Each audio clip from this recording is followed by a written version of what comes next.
Grilhões partidos. Para preservá-lo das enfermidades, fortifica-se o corpo. Para garanti-la contra a obsessão, tem que se fortalecer a alma. Donde, para o obsediado, a necessidade de trabalhar por se melhorar a si próprio, o que mais das vezes basta para livrá-lo do obsessor, sem o socorro de terceiros. Necessário se torna este socorro quando a obsessão degenera em subjugação e em possessão, porque nesse caso o paciente, não raro, perde a vontade e o livre-arbítrio. Gênesis capítulo 14, item 46. 14. Novas diretrizes.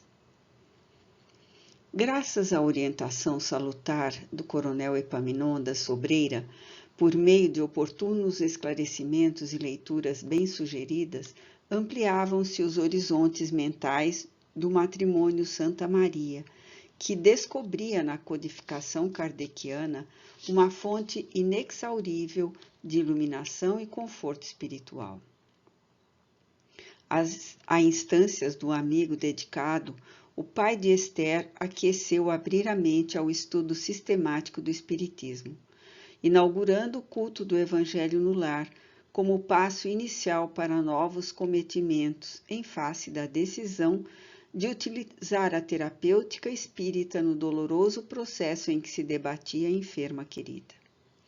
Desse modo, acertou-se a programação adequada que consistiria no encontro semanal, em dia e hora adrede marcados para comentários edificantes em família, à luz libertadora dos ensinos de Jesus. Dona Margarida, a seu turno, desde o momento em que recebera os esclarecimentos dos Sobreiras, passou a registrar no íntimo ignotas emoções.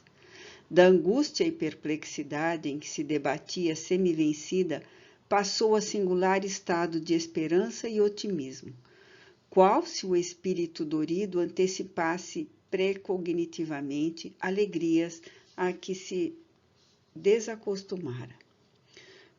Motivada pelas palestras relevantes e a inauguração do programa evangélico na intimidade doméstica, deu aspecto festivo ao lar, desde há muito mergulhado em sombras de funesta aflição. Providenciou vasos guardados e arranjos florais, removendo armários em busca de valiosa toalha bordada, com que adornou a mesa da sala de refeições, reaberta especialmente para a ocasião, sem ocultar a expectativa ditosa. Graças ao novo estado da alma, auria energias vitalizadoras que lhe dispensava o seu espírito guia, igualmente felicitado pelas perspectivas em delineamento na família. Às 19h30 chegaram os Sobreiras que se faziam acompanhar do tenente-coronel Joel e mais 3 amigos que apresentaram bondosamente aos gentis anfitriões. Rogo desculpas, apressou-se justificando-se o coronel Epaminondas, por haver ampliado o convite para o encontro desta noite a queridos confrades do nosso círculo de fé do Francisco de Assis, igualmente interessado na recuperação de Esther. Não há por que apresentar explicações, assentiu cortês o coronel Santa Maria, uma vez que esta casa é perfeita continuação do seu lar, que hoje se honra em receber tão gratas personagens. Apresento-lhe, caro Constâncio, prosseguiu o visitante, o doutor e senhora Gilvan de Albuquerque, abnegado médico residente em Botafogo, bem assim a sua tutelada Rosângela, que é auxiliar de enfermagem no sanatório da Praia Vermelha. O anfitrião não pôde ocultar a surpresa defrontando Rosângela. Pela mente reviveu a cena desagradável em que fora protagonista infeliz, quando a jovem o buscara com manifesta simpatia pela filha. Parecia que os céus apresentavam-lhe ensejo ditoso de reparar o procedimento que se deixara conduzir pela animosidade gratuita que mantinha em relação ao espiritismo. Demonstrando satisfação ante a chegada de novos amigos, elucidou sincero. Hoje o Senhor penetra realmente no meu lar, porquanto me confere o ensejo de desculpar-me com a senhorita pela indelicadeza e incivilidade com que a tratei noutra oportunidade aqui mesmo. Sua religião, de fato, é pauta de nobre conduta, promovendo-a ao perdão espontâneo, conforme o atesta, retornando a esta casa que, doravante, é também sua. A voz traía-lhe a emoção. Sou eu quem vos roga perdão, senhor coronel, acudiu a jovem embaraçada, pela forma como agi, extemporânea desajeitadamente. Apertaram-se as mãos fraternalmente, enquanto Dona Margarida convidava a todos a adentrarem-se, tomando assentos confortáveis para a conversação. A palestra generalizou-se cordial e franca, agradável e edificante, sobre assuntos vários e rápidos. Às 20 horas, delicadamente, o coronel Sobreira solicitou permissão para dar início ao labor a que se propunha, sendo convidado, bem como os demais, pelo dono da casa, à sala de refeições, onde tomaram lugar. O prestimoso amigo trouxera consigo um exemplar de O Evangelho segundo o Espiritismo, de Allan Kardec, cujo volume deixava perceber as inulidíveis marcas do demorado e contínuo uso, pelo trabalhador fiel do Cristo, que nele mergulhava o pensamento em constantes e emocionadas reflexões luminíferas. Convidado à oração, o médium Joel, visivelmente emocionado, exorou as bênçãos divinas para o grupo e, em particular, para aquele lar, incluindo a alienada distante, cujo nome, enunciado com carinho, produziu impacto forte nos genitores ora contritos. A emoção generalizada e sob controle de cada um traduzia as intenções superiores que a todos sustentavam no empreendimento cristão em começo. O ambiente, a pouco e pouco, semelhando-se às primitivas células cristãs, impregnou-se de vibrações saturadas de paz que penetravam almas e corações, irmanados os todos em fortes vínculos de afeto espiritual. No silêncio natural que se fez, o diretor abriu o Evangelho, conduzido pela intangível mão do mentor espiritual do grupo, e leu com bem modulada voz do capítulo 11, Amar o próximo como a si mesmo, as oportunas páginas de Emmanuel e Pascal intituladas O Egoísmo. Concluída a leitura e seguramente inspirado, o coronel Epaminondas considerou: de relevante oportunidade a lição a que fomos guiados neste momento, porquanto o egoísmo é a causa matriz de incontáveis desastres morais e sofrimentos que irrompem por toda parte. Compreendessem os homens a própria fraqueza e limitação, portanto a necessidade de se ajudarem mutuamente, e diversas seriam as paisagens espirituais da Terra. Graças à formação social deficiente e à educação moral mal dirigida, cultivam-se os sentimentos perniciosos em detrimento dos superiores impulsos da vida nobre. Assulam-se paixões nos jogos competitivos, nos quais nem sempre o valor recebe o prêmio de melhor, derrapando-se em sucessivos lances de audácia, que se transfere da infância à juventude, à madurez, à velhice, sob as constritoras molas da avareza vitalizada pelos instintos inferiores predominantes. Os pais de cedo pensam no triunfo dos filhos envenenando-os com tóxicos de egolatria, esquecidos de prepará-los convenientemente para a vida. Vêem na progenitura os futuros herdeiros da terra, os triunfadores, nem sempre se preocupando com os métodos que triunfem ou armando-os moralmente para viver com decência em qualquer circunstância. Portanto, mais importante do que dominarem sem os recursos mínimos exigíveis para o autodomínio. Reflexionou por um pouco e prosseguiu. Pequeninos títeres atravessam a infância sem a competente disciplina, desculpados nos erros e gravames em que se estribam, desenvolvendo aptidões negativas e negligenciando na cultura dos valiosos tesouros morais e espirituais com que se alçariam as tarefas e funções retificadoras para as quais reencarnaram.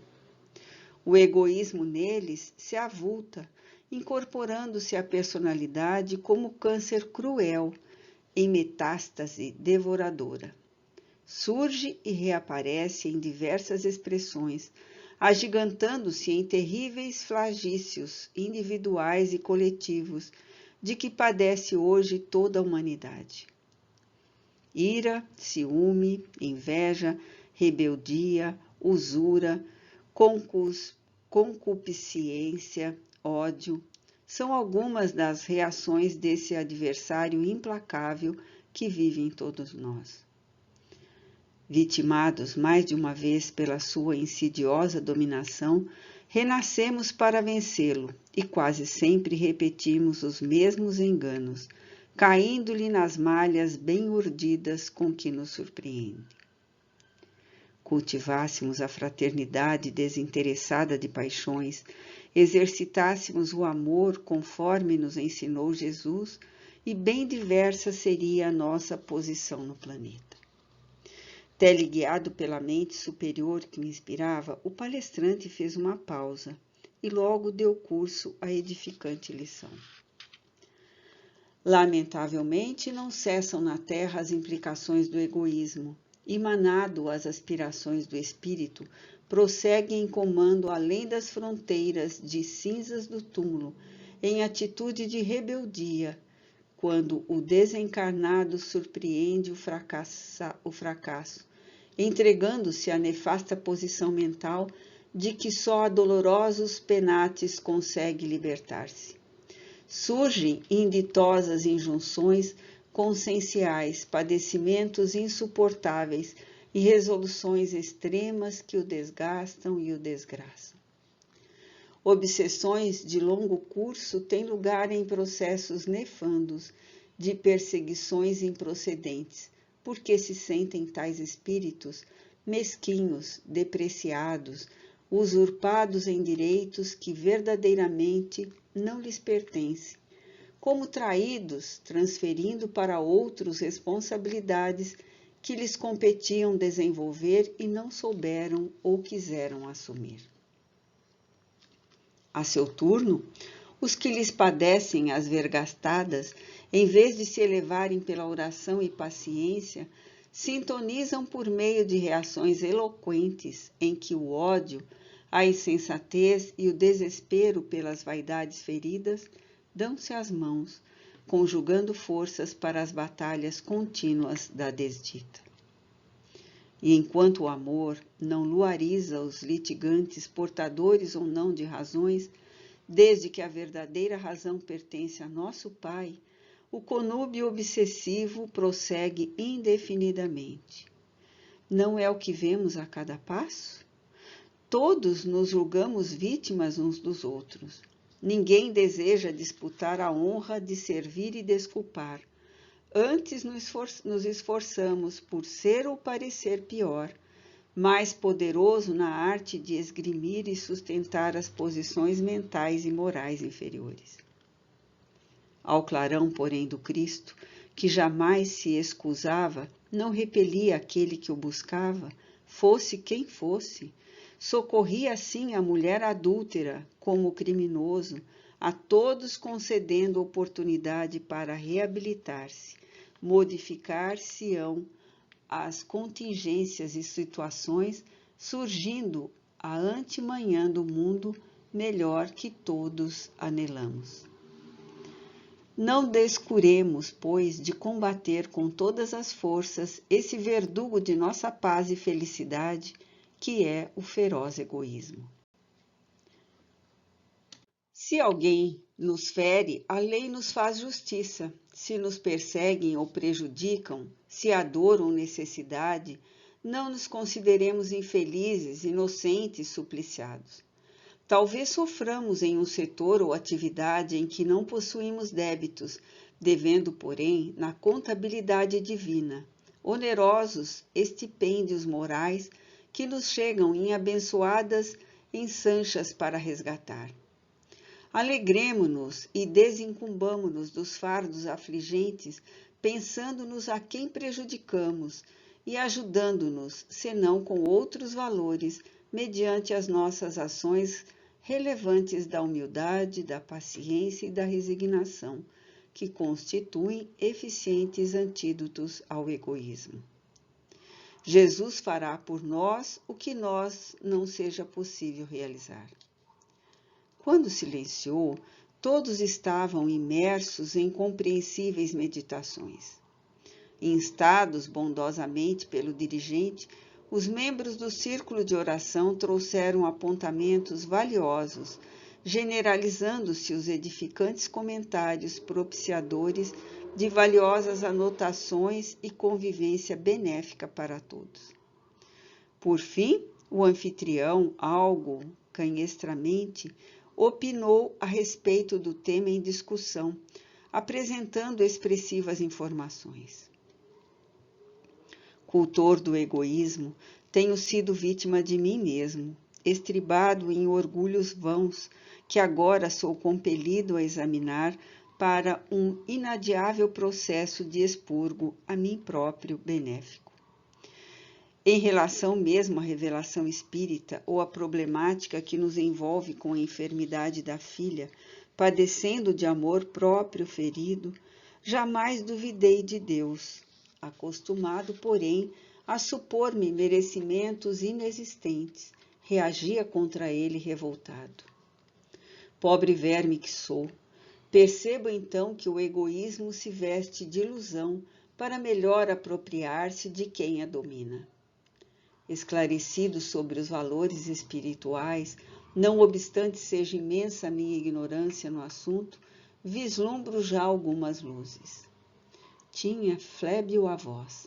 Os olhos de Dona Margarida, nublados, traíam a emoção daquela hora ante a confissão do esposo.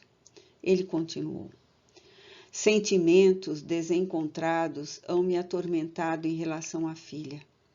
Identifico que a grande mágoa de que padeço não é tão somente de sofrimento por Esther, mas autocomisseração, decepção pela vida que me surpreendeu de forma amarga, que eu considerava até aqui injusta.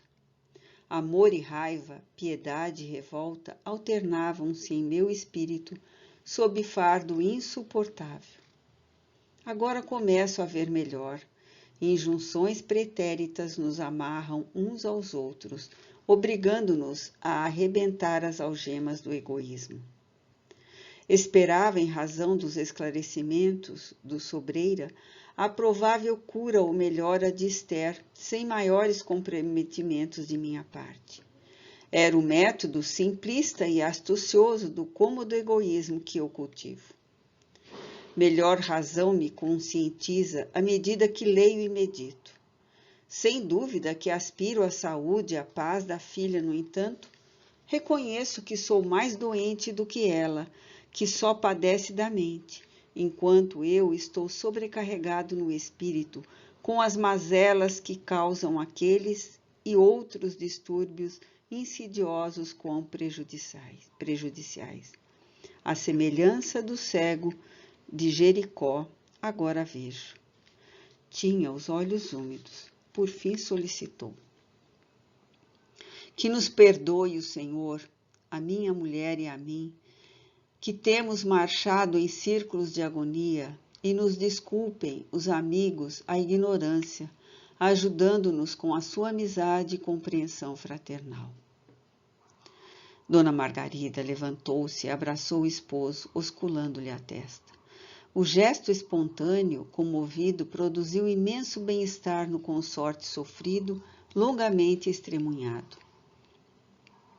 Dando curso ao ministério evangélico, O diretor procedeu às rogativas intercessoras e vibrações, pedindo a Joel aplicasse passes em todos após o que encerrou a reunião. Transcorrera apenas 1 hora, em cujo período se abriam as portas de mais um lar à comunhão com o mundo espiritual, em plena integração com os ditames evangélicos. A conversação jovial teve curso enquanto a anfitrioa servia agradecida alguns doces e refrescos. Logo depois, despediram-se os visitantes, deixando o lar imerso em psicosfera diferente da habitual. Cristo fora convidado a voltar àquela família.